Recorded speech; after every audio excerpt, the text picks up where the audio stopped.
नमस्कार. मी भाऊ तोरसेकर. तुम्ही बघत आहात प्रतिपक्ष.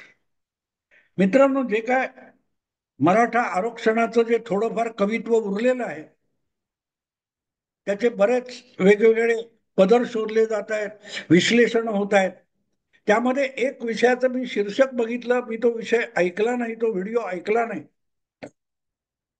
पण मराठा आंदोलन, त्यामध्ये हजारोच्या संख्येने खेड्यापाड्यातून तरुण आले, रस्त्यावर बेवारसासारखे राहिले, रस्त्यावर जेवले, रस्त्यावर आंघोळ केली, आणि हे सगळं हजारो लोकांचं जी झुंड होती, तिच्याकडे एक डेटा म्हणून बघणं मला आवडत नाही, मला पटत नाही.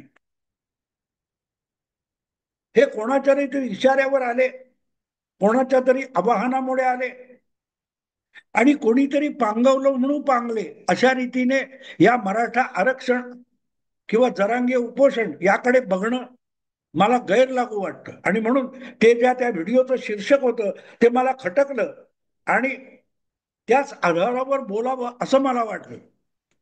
म्हणजे जणू काय हे हजारो तरुण मराठा आले बिचारे, आणि त्यांनी जे काय 2-3 दिवस हाल अपेष्टा सहन केल्या किंवा धिंगाणा केला, दोन्ही बाजू आहेत, ते पवारांनी सुरू केलं आणि फडणवीसांनी संपवलं, असं जे काही शीर्षक होतं ते मला खटकलं. म्हणजे पवारांच्या इशाऱ्यावर किंवा आणखीन कोणाच्या इशाऱ्यावर हजारो मराठा तरुण हे आपल्या गावागावातून उठतात आणि मुंबईत येऊन धडकतात. गुराढोरासारखे रस्त्यावर त्यांना जगायची, पडायची, झोपायची, खायची पाळी येते. ते पवारांनी सुरू केलं, आणि मग त्यांना काय ते गाजर देऊन देवेंद्र फडणवीसांनी परत पाठवलं. खेळ पवारांनी सुरू केला आणि फडणवीसांनी संपवला. या प्रकारे जेव्हा तुम्ही कोणी बोलतो, तेव्हा मला खरंच मनापासून यातना होतात मित्र. ही मागणी मराठ्यांची जेन्युइन आहे. इतक्या हलाखीच्या परिस्थितीत मराठी आहेत. लक्षात ठेवा मित्रांनो, गावोगावी जमीन आहे म्हणून खेड्यात राहावं लागतं. दोन भाऊ असतील, एक तिथे राहतो, एक शहरात येऊन काहीतरी करतो. आरक्षण नाही याचं दुखणं माहितीये तुम्हाला? कधी समजून घेतलंय? जमिनीतला आहे, मराठा आहे म्हणून तो सवर्ण आहे, आणि म्हणून त्याला आरक्षण नाहीये. पण ज्यांची गावात जमिनी नाहीत, वर्षानुवर्ष इतरांची काही ना काही कामं करत जगलेले आहेत, आणि आता पिछडे, ओबीसी किंवा काय म्हणून आरक्षण ज्यांना मिळालेलं आहे, त्यांना आरक्षणामुळे नोकरी मिळते.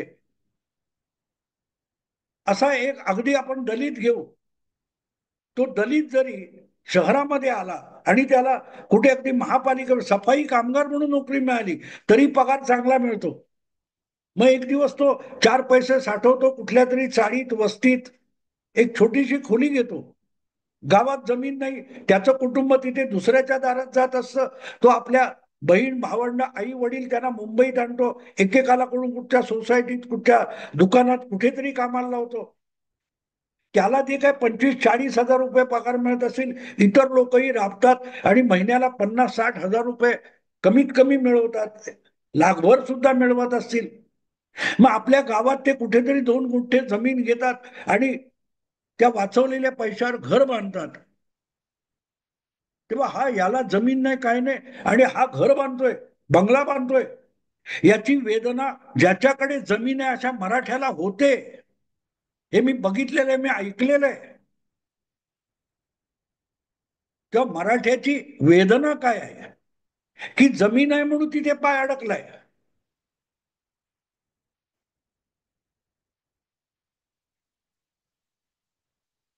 आणि म्हणून मग त्याला नोकरी मिळते तर मला मिळावी, म्हणून मला आरक्षण पाहिजे. ह्या ज्या काही गोष्टी आहेत मित्रांनो, या खऱ्या वेदना आहेत, खऱ्या यातना आहेत. पण त्याचा कोणी राजकीय खेळ करत असेल, तर आपण त्याचं नुसतं विवेचन करायचं का?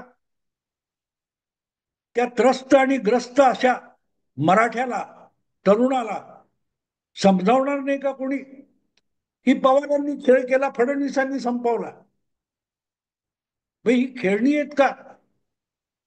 त्या खेड्यातल्या गोट्या विट्या दांडू असतात, त्यासारखी निर्जीव आहेत का? नाही, जिवंत माणसं आहेत. जे कोणी मराठा आंदोलन, एक मराठा लाख मराठा म्हणून रस्त्यावर उतरतात, ती खेळणी नाही आहेत, खेळण्यातल्या निर्जीव वस्तू नाही, ती माणसं आहेत. आणि म्हणून खेळ पवारांनी सुरू केला, फडणवीसांनी संपवला.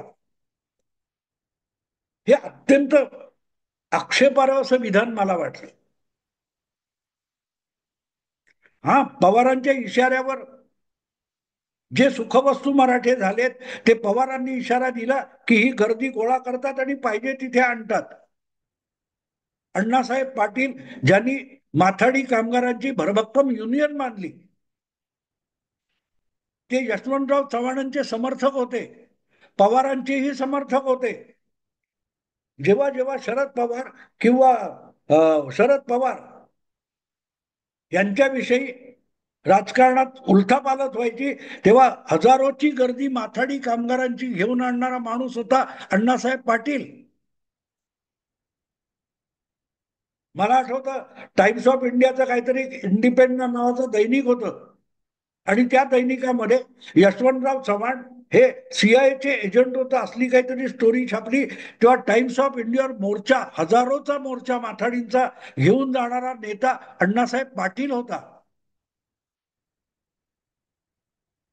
त्या अण्णासाहेब पाटलांनी आरक्षण मागितलं किंवा हा विषय सुरू केला, त्याची कदर कोणीच केली नव्हती.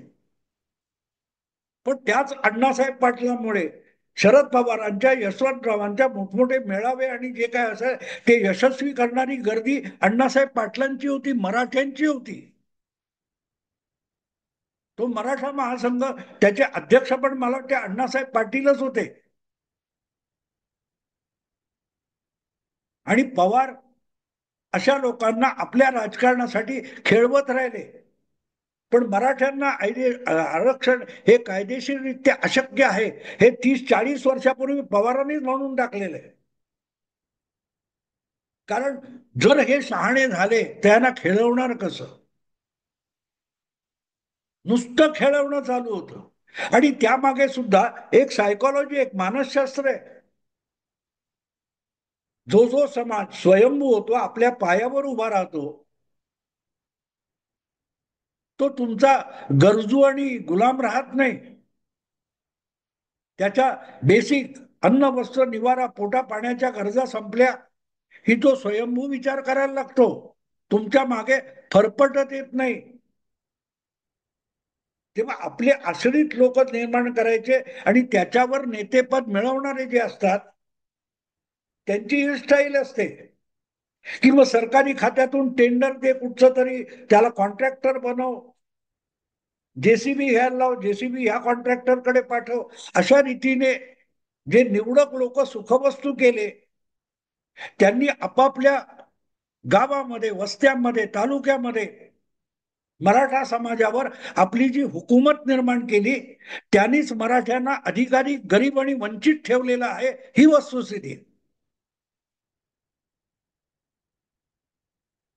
बारामतीचा विकास जेव्हा म्हटला जातो, किंवा आणखीन असे कितीतरी तालुके मिळतील जिथे मराठा नेते त्यांनी तिथला विकास केला म्हटला जातो, तिथलं सगळं बघा, तिथल्या संस्था, तिथलं नियंत्रण, सगळंच्या सगळं हे एक कुटुंब किंवा त्यांचं उपकुटुंब, भाव भावंड यांच्यामध्ये विखुरलेलं साम्राज्य दिसेल. आणि त्या योगे तुम्हाला नियंत्रणाखाली ठेवलं जातं. ऊस कारखाना काढला की त्या तुमचा ऊस कधी घ्यायचा, कधी नाही, ऊसाचं पाणी कधी पिळणार, कधी तोडायचं, यानुसार त्या मराठ्यांना गुलाम कोणी ठेवलं? ते फडणवीस नावाचा तो आला 10 वर्षापूर्वी. त्यापूर्वी 100वर साखर कारखाने निघाले आणि त्या कारखान्यांची दिवाळखोरी झाली, त्यांचे लिलाव झाले. त्या सगळ्यामध्ये फडणवीस कुठे होता? त्या सगळ्या काळामध्ये अशोक चव्हाण, विलासराव देशमुख, पृथ्वीराज चव्हाण हेच मुख्यमंत्री होते ना.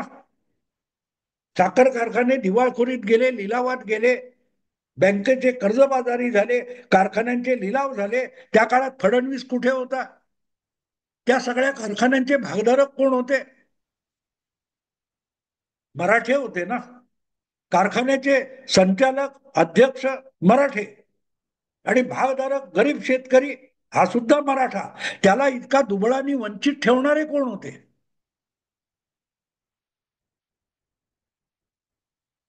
हिटलर म्हणतो की ज्याचा द्वेष करता येईल असं कोणतरी असावं लागतं, तर संघटना आणि आंदोलन यशस्वी करता येतात. त्यामुळे सगळे ज्यू मारून चालणार नाही. ज्यूंचा द्वेष केला तरच जर्मनांचं नेतृत्व करता येईल. म्हणून कल्पनेतला खोटा का होईना द्वेष करणारा ज्यू असला पाहिजे. त्यामुळे बामणाकडे बोट दाखवायचं. संपूर्ण मराठवाडा, पश्चिम महाराष्ट्र घ्या, तिथल्या खेड्यापाड्यात आज किती ब्राह्मण उरलेत? सगळेच्या सगळे शहरात आणि अनेक जण तर परदेशी निघून गेले. मग बामण बामण बामण असं म्हणायचं, आणि खरा जो शोषक आहे, जो तुमच्यातलाच आहे, त्याच्याकडे तुमचं लक्ष जात नाही.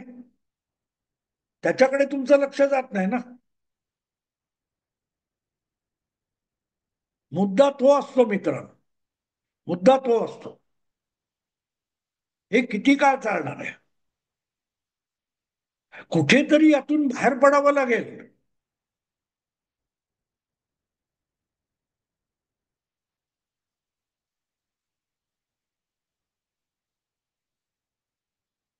आणि म्हणून मग चर्चा होते की सुरुवात कोणी केली? अंतरवली सराटीमध्ये शरद पवारांनी जाऊन मंचावर उपोषणाला बसलेल्या आणि लाठामारातून वादग्रस्त झालेल्या उपोषणात जाऊन शरद पवारांनी जी कानगोष्ट केली जरांगे पाटलांबरोबर, तिथून हा विषय सुरू झाला. आणि म्हणून बोलविता धनी कोण? तर शरद पवार. त्यांचे निकटचे सहकारी राजेश टोपे हे तिथेच अखंड बसलेले होते. पण मुद्दा शरद पवारांनी सुरू केलं का हा नाहीये. कारण खेळ नाहीये. ज्या पत्रकारांना, ज्या विश्लेषकांना वाटतं हा खेळ आहे, अरे हजारो लाखो लोकांच्या भावनेशी खेळ करता येत नाही. मागे मला आठवतं संभाजीनगर तिकडे असा तो मूक मोर्चा, ठोक मोर्चा, क्रांती मोर्चा काय निघाला होता. तिथे एका तरुणाने त्या कालव्याच्या पाण्यामध्ये उडी घेतली, तो जलसमाधी घेतली. त्याचं त्या चौकाला नाव दिलं असेल. त्याच्या कुटुंबाचं काय, पुढे काय झालं त्याचं? मुद्दा हा येतो की कोणी खेळ सुरू केला आणि कोण संपवणार हा विषयच नाहीये. हा हजारो लाखो मराठ्यांच्या कुटुंबाचा, जीवाभावाचा, भावनेचा, जगण्या मरण्याचा विषय आहे.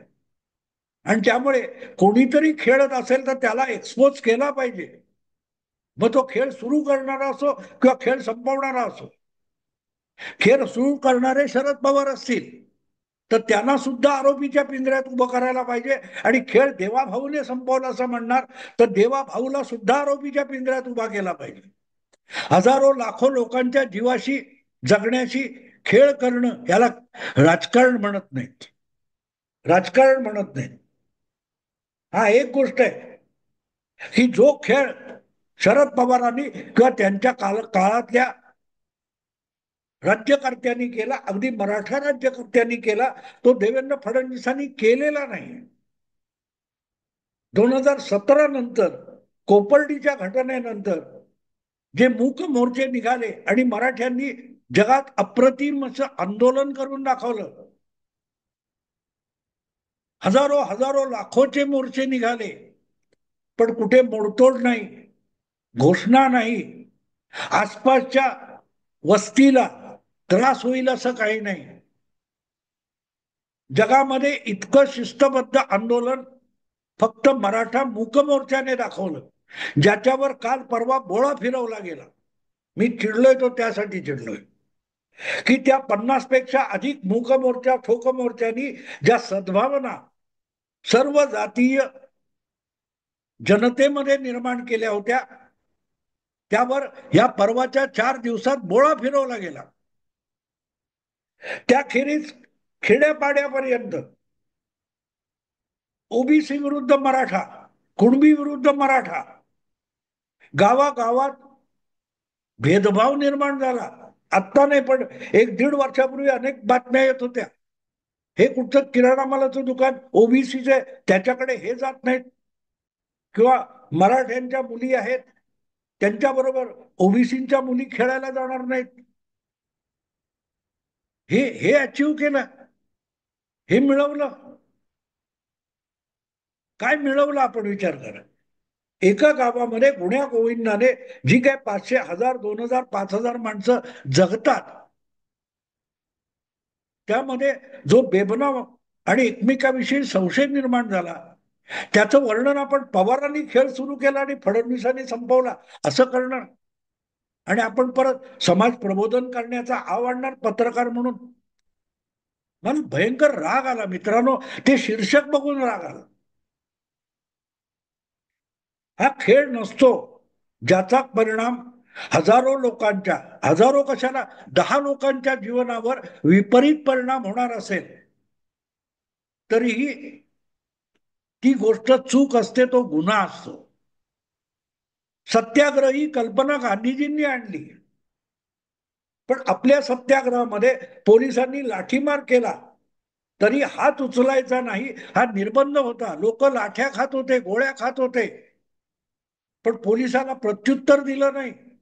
आणि एखाद्या ठिकाणी सुद्धा हिंसा किंवा बेशिस्त झाली तर अख्खं आंदोलन गांधीजी मागे घेत होते, धमक्या देत नव्हते. तेव्हा आंदोलन म्हणजे काय, चळवळ म्हणजे काय,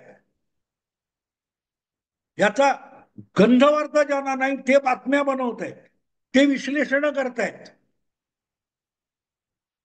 मुंबईत आपली गाडी घेऊन जाणाऱ्या किंवा बस घेऊन जाणारे त्यांच्या गाड्या अडवणं, त्यांना पळवून लावणं, कोर्टामध्ये किंवा आणखीन कुठे कुठे घुसणं, 5 स्टार हॉटेलमध्ये घुसणं, या सगळ्याला आंदोलन म्हणतात मित्रांनो. पण करणाऱ्यांना मी दोष देणार नाही.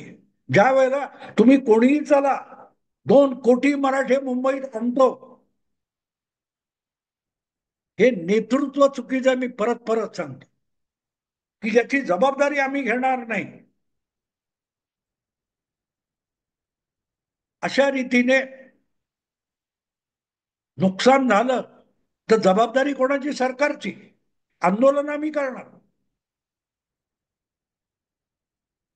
तेव्हा पवारांनी सुरू केलं का मला माहित नाही, पण ही कल्पना चुकीची आहे की एवढा मोठा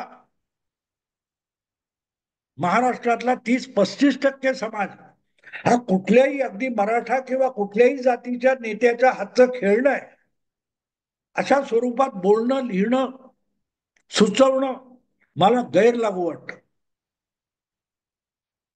हे आले असेल 25, 40, 50 हजार मराठे मुंबईत आले, त्यांनी धुडगूस घातला मला माहिती आहे, पण 1 लाखापेक्षा नव्हते. पण महाराष्ट्रातल्या मराठ्यांची लोकसंख्या 1 लाख नाहीये, 3-4 कोटी तर नक्की आहे. त्यामुळे 1 लाख लोकांनी धुमाकूळ घातला म्हणून 3-4 कोटी मराठ्यांच्यावर दोषाचं खापर फोडता येणार नाही, त्यांना आरोपी म्हणता येणार नाही, किंवा त्यांना पवारांच्या हातचं खेळणं किंवा देवेंद्रच्या हातचं खेळणं अशा रीतीने संबोधणं हा मराठ्यांचा सगळ्यात मोठा घोर अपमान आहे. ज्यांनी तंजावर पासून पेशावर पर्यंत आणि अटक ते कटक एक साम्राज्य निर्माण केलं, ते सगळे गरीब घरातले लंगोटी लावणारे मराठे होते, ज्यांच्यामध्ये शिवरायांनी एक पुरुषार्थ जागवला, त्यांनी एक साम्राज्य निर्माण केलं. आमच्या बालपणी मी कुठेतरी नाटक बघितलेलं तानाजी मालुसरेवरचं, त्याचं नाव होतं करिंती पूर्व. काय मराठा योद्धा होता. ते बोलले असतील की आम्हाला ते विरश्री, ते वाक्य ऐकून विरश्री यायची. आमचा तानाजी मालुसरे मराठा मावळा म्हणतो, मी करीन ती पूर्व. म्हणजे मला वाटेल तर सूर्य सुद्धा मी सांगेन त्या दिशेने उगवला पाहिजे, एवढा पुरुषार्थ ज्याच्यात सामावलेला असतो. त्या मराठ्याला कोणीतरी खेळवला आणि कोणीतरी आटोपला, अशा पद्धतीत बोलणं खरोखरच यातना होतात मनाला, यातना होतात. परत एकदा याचा विचार झाला पाहिजे. आणि दुसरी गोष्ट सांगतो की प्रामाणिकपणे थोडाफार प्रयत्न मराठा आरक्षणासाठी आउट ऑफ द वे जाऊन किंवा आरक्षणाशिवाय मराठ्यांसाठी काय करतायत हे करणारा एकटा देवेंद्र फडणवीस आहे. याआधी कुठच्याही मराठा नेत्यांनी मुख्यमंत्र्यांनी हे काम केलेलं नाही. आणि तरीही त्याला बामण बामण म्हणून हिणवलं नसतं. तर मराठ्यांचा पाय हा कुऱ्हाडीवर घालण्याचा किंवा मराठ्यांच्या पायावर कुऱ्हाड घालण्याचा प्रयास त्यातून होतोय. एवढं लक्षात घेतलं तर तुमचं कल्याण आहे. नाही तर मी सांगत आलो गिरणी कामगारांची आठवण. असो मित्रांनो, आता थांबतो. आवडलं लाईक करा, शेअर करा आणि प्रतिपक्षाला सबस्क्राईब करा. नमस्कार.